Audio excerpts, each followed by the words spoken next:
Please subscribe to the channel and stay with me. This story only reveals its true meaning if you listen until the very end. The wine struck my shirt like a slap. Deep red, costly Bordeaux, spreading across the white linen as the laughter around the long New Year's dinner table died in an instant. For a brief moment, nobody moved. The chandelier above us hummed quietly, its crystals trembling as though they were embarrassed too. My wife's father slowly lowered his glass and looked directly at me. "You will never be one of us," Henri Laurent said, "no matter how hard you try to pretend." Beyond the tall windows, Paris lit up with distant fireworks, bright colors bursting across the winter sky. Inside the Laurent apartment, surrounded by old wealth and inherited pride, time seemed to stop. My stained shirt didn't bother me nearly as much as the silence. My wife Claire softly whispered my name, not to defend me, but to warn me. I gently dabbed my shirt with a napkin and smiled. "It's only wine," I said. "Happy New Year." That was the moment every one of them misunderstood me. My name is Antoine Morel. I grew up in Saint-Étienne, in a concrete apartment block built for factory workers who believed loyalty mattered more than dignity. My grandfather died beneath the ground in a mining accident that was quietly blamed on him. My father learned early that anger only made a man replaceable, so he taught me the value of patience instead. Claire and I had been married for 6 years. To the Laurents, I was always an inconvenience, the educated son of nobody who somehow married their only daughter. They accepted me only because I was useful. I worked in corporate risk analysis. I understood systems, leverage, and the quiet pressure that moved powerful people. Henri mistook that for weakness. He admired loud authority, inherited influence, the kind that believed it could never be challenged. The dinner continued with forced smiles and awkward conversation. Claire's mother avoided looking at me. Her brother Julien smirked as if my humiliation were the evening's entertainment. Henri kept drinking, sitting proudly like the unquestioned king of his table.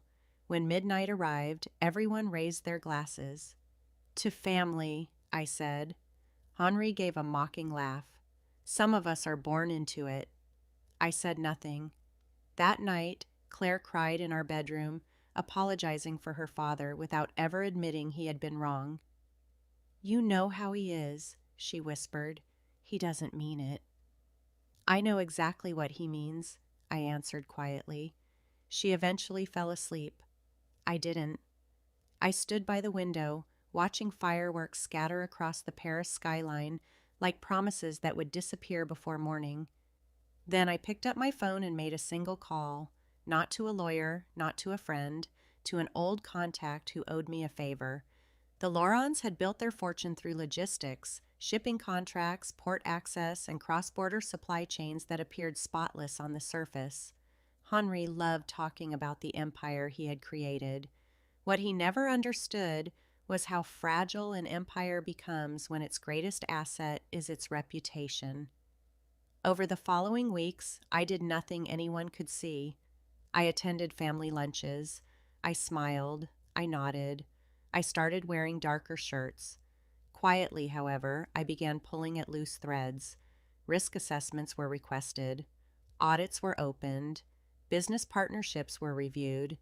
One anonymous inquiry reached exactly the right regulatory office at exactly the right time.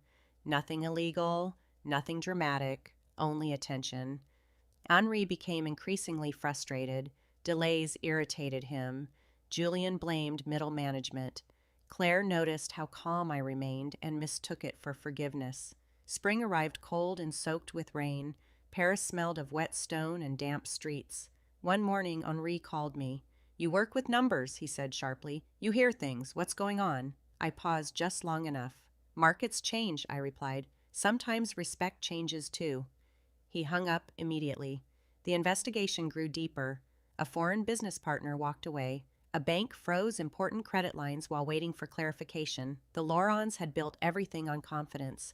Confidence disappears much faster than money. At Sunday dinner, Henri looked smaller than before. Julien had become defensive.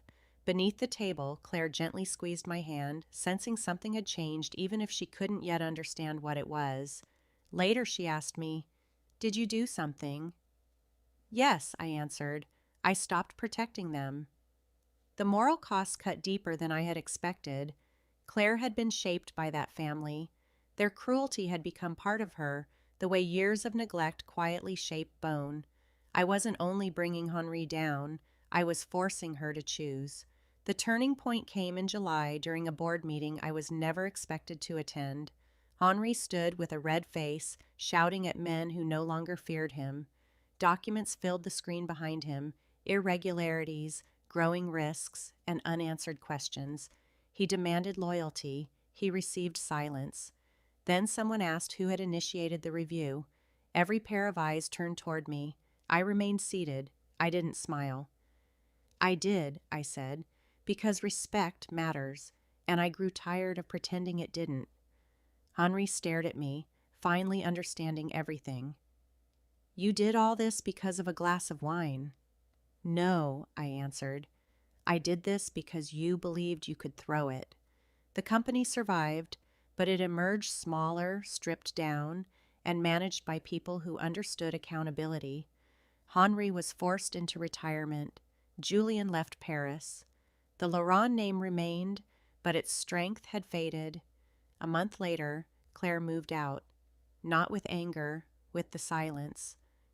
"I love you," she said, "but I don't know who I am without them." I nodded. Neither did I. Until now. The following New Year's Eve, I stood alone on the bridge, watching fireworks bloom over the Seine. The cold stung my hands while the city roared with celebration. Revenge wasn't loud, it wasn't dramatic, it felt inevitable. And for the first time in my life, I raised my glass, not to family, not to power, but to myself.